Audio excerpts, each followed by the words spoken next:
let's see if we can wrap up Is Life Worth Living in The Will to Believe and Other Essays by William James. We are in section 4. And James says, our faculties of belief were not primarily given to us to make orthodoxies and heresies withal. They were given us to live by. And to trust our religious demands means first of all to live in the light of them and to act as if the invisible world which they suggest were real. It is a fact of human nature that men can live and die by the help of a sort of faith that goes without a single dogma or definition. The bare assurance that this natural order is not ultimate but a mere sign or vision, the external staging of a many-storied universe in which spiritual forces have the last word and are eternal, this bare assurance is to such men enough to make life seem worth living in spite of every contrary presumption suggested by its circumstances on the natural plane. Our faculties of belief were primarily given to us not for constructing systems of orthodox belief and lists of beliefs we exclude from the list of permissible beliefs. Our faculties of human belief were given us to live by. The real purpose of our beliefs is to live by them. Belief has a practical goal. And we have here he phrases it, religious demands. We have a religious demand. We have a religious impulse, a religious need. Maybe not all of us, but many of us at least have this desire or need to see the world of our experiences as working out the will of God, working out the will of some divine plan. And the reason life seems not worth living to many people is because the idea of a world working out God's plan doesn't seem to be consistent with the world of our experiences, which are often quite miserable. And James is telling us we have the right to believe in that higher plan all the same. We have the right to this very basic definition of a religious belief, which works without religious dogmas. He's not interested in any particular religious orthodoxy. He's interested in the minimal religious claim here that this natural order is not ultimate, but a mere sign or vision, the external staging of a many-storied universe in which spiritual forces have the last word and are eternal. This mere religious claim. Okay, so our faculties of belief are given us to live by, and to trust in a religious belief means not just to think it in your head, but to live by, to act on it. To have a religious belief is to act as if it were true. And James thinks we have a right to this religious belief, and it is moreover that which can restore our belief in the meaning of life if we've lost it. It is a sufficient grounds for thinking, and actually the best grounds for thinking, that life is worth living no matter what our sufferings.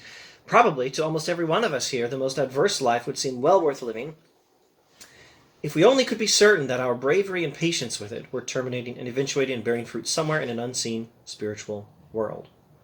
But of course we are not certain. If we were certain that our sufferings in life, as long as we bear up well under them and perform our duties well in this life, if we could be sure that our sufferings in life were bearing fruit somewhere in an unseen spiritual world, we could endure them. But we're not sure. So what do? And James says, well, we have a right to believe that they are bearing fruit in an unseen spiritual world. Now let's rewind just a bit and keep in mind one of the reasons he seems to think we have such a right to believe. One of the central reasons is in fact just one paragraph back, and I think I went over this in the previous video.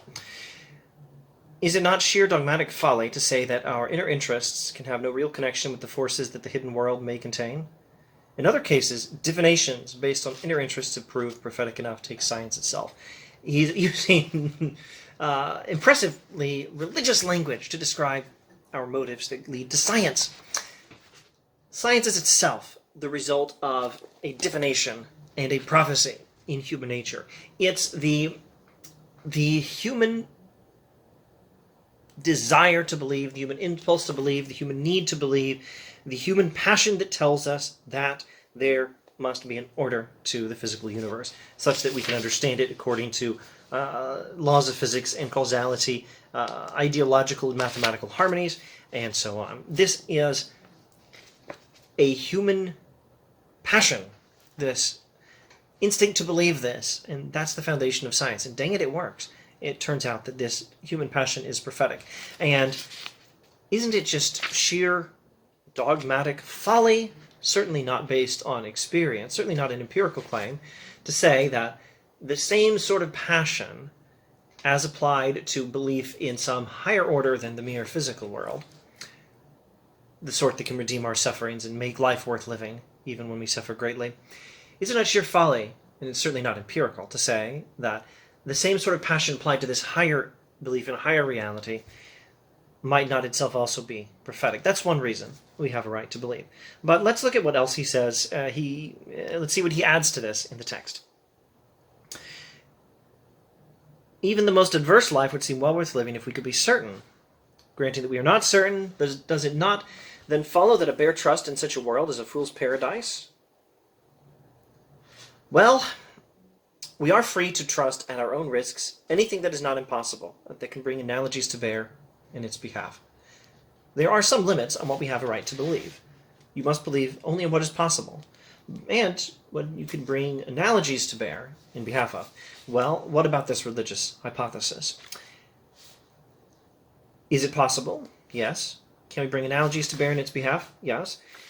Is it the product of a passion like that passion by which we trust science, and which has proved itself prophetic? Yes. And let's look at one analogy we can bring to bear, and then see what else James says about this. Our dogs, for example, well, let's rewind just a bit, that the world of physics is probably not absolute, is likely, and our dogs, for example, are in our human life, but not of it. They witness hourly the outward body of events whose inner meaning cannot by any possible operation be revealed to their intelligence. Events in which they themselves often play the cardinal part. My terrier bites a teasing boy, for example, and the father demands damages. The dog may be present at every step of the negotiations and see the money paid without an inkling of what it all means, without a suspicion that it has anything to do with him, and he never can know in his natural dog's life. Dogs are part of the life of humans, and they see the outward form of it, but there's a whole lot going on that they don't know, even when they're involved in it. Now turn from this to the life of man, or humans. In the dog's life, we see the world invisible to him because we live in both worlds. In human life, although we only see our world, and his within it, the dog's within it, yet encompassing both these worlds, a still wider world may be theirs, unseen by us as our world is by him. There might be, as the life of a dog is contained within the life of humans, and the dog only sees part of it, but is part of a bigger world. Maybe there's a much bigger world outside of our lives, containing our lives. And why may we not believe in it? It's possible. This analogy goes to show how it's possible that the universe is constructed. And to believe in that world may be the most essential function that our lives in this world have to perform. We may have an obligation to believe it, because remember, what we're talking about is the higher reality that gives meaning to and brings redemption out of our sufferings. We're talking about the higher world that has the last word and is eternal. The bare assurance that this natural order is not ultimate but a mere sign or vision, the external staging of a many-storied universe in which spiritual forces have the last word and are eternal. This basic definition of the heart of the religious hypothesis is a belief in a higher world, to believe in which is the greatest purpose of a human life in this world. If it's true. If it's true. So we're only following our duties if we believe in it, if it's true. But is it true? Well, maybe it's true. But maybe one now hears the positivist contemptuously claim, what use can a scientific life have for maybes? Well, James replies, the scientific life itself has much to do with maybes, and human life at large has everything to do with them. Not a victory is gained, not a deed of faithfulness or courage is done, except upon a maybe. Not a service, not a sally of generosity, not a scientific exploration or experiment or textbook that may not be a mistake. Everything in science depends on maybes. Most of human life depends on maybes. We're never really certain of anything beforehand. We're dealing with fallible knowledge all over the place, science and human life. It is only by risking our persons from one hour to another that we live at all. And this may be the final consideration I think this will then be the final consideration in defense of our right to believe that life is worth living on these religious grounds. Often enough, our faith beforehand in an uncertified result is the only thing that makes the result come true. Now, there are some things where there are some facts that only become facts because we believe them. Now, we are not surrendering to subjectivism, relativism. We're not saying that beliefs don't have to correspond to reality. It's very important that beliefs correspond to reality. What James is talking about is the idea that there are some regions of reality that are under the influence of our behavior, and that our behavior is under the influence of our beliefs. And so our beliefs about those regions of reality have some effect on those regions of reality, sometimes making the belief true. It is important to have beliefs fit the world. There's still an important distinction between true and false beliefs. James has certainly not abandoned that. He's saying that sometimes you need to make the world fit your belief, not vice versa. Take this example, and I think we'll come to this again in another video because he's going to use this example in another one of the essays in this book, but here's his brief version of it.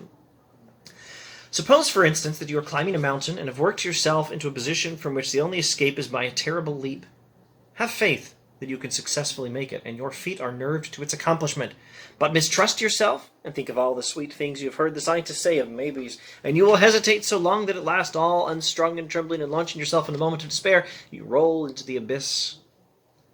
In such a case, and it belongs to an enormous class, the part of wisdom as well as of courage is to believe what is in the line of your needs, for only by such belief is the need fulfilled. If you believe that you can't make the leap that will save your life when you've got lost in the mountains, hiking or something, if you believe that you cannot make it, that belief will probably make itself come true. If you believe that you can make the jump, that belief just might make itself come true.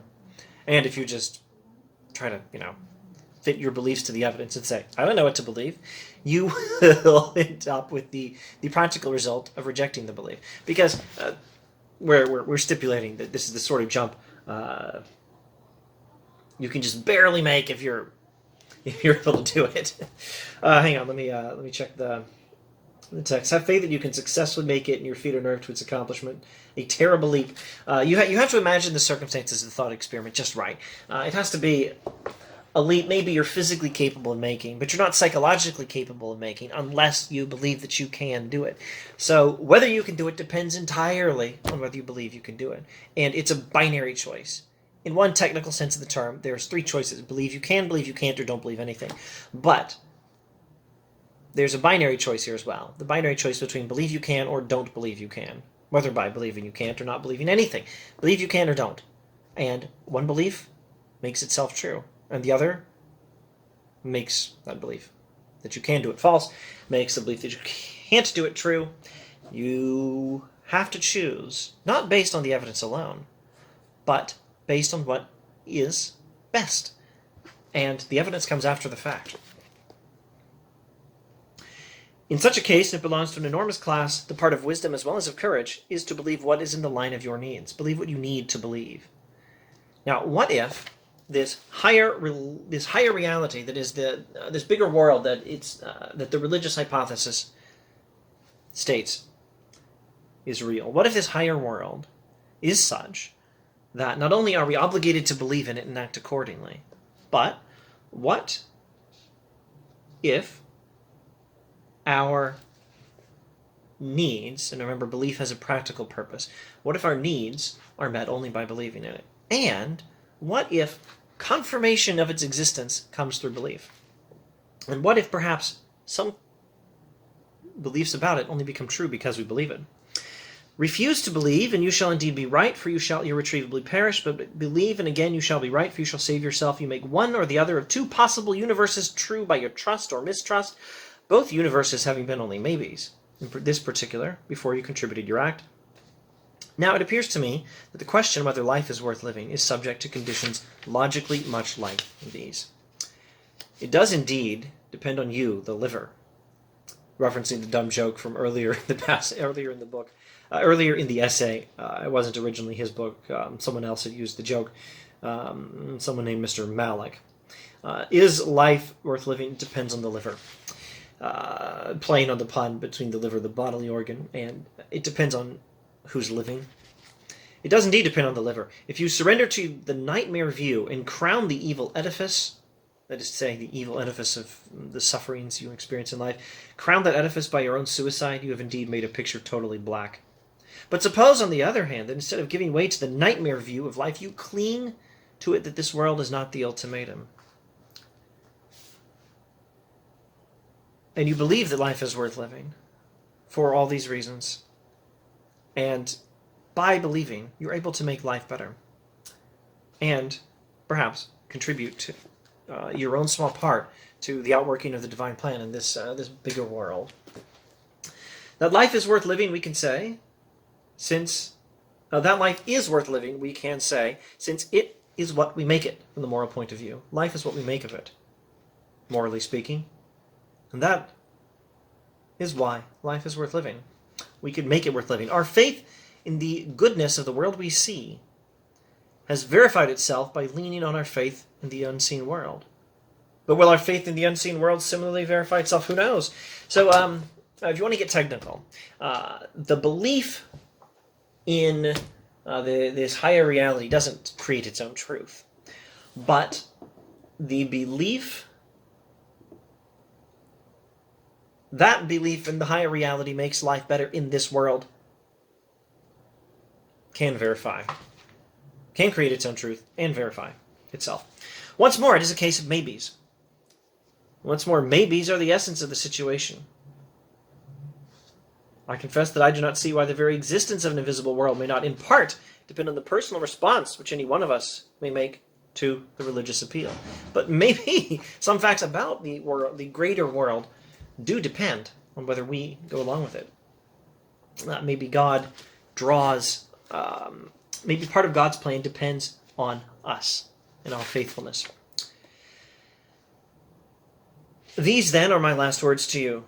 Be not afraid of life. Believe that life is worth living, and your belief will help create the fact.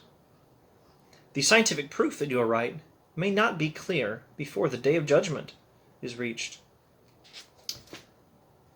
But that's not a reason not to make a judgment now. You need to.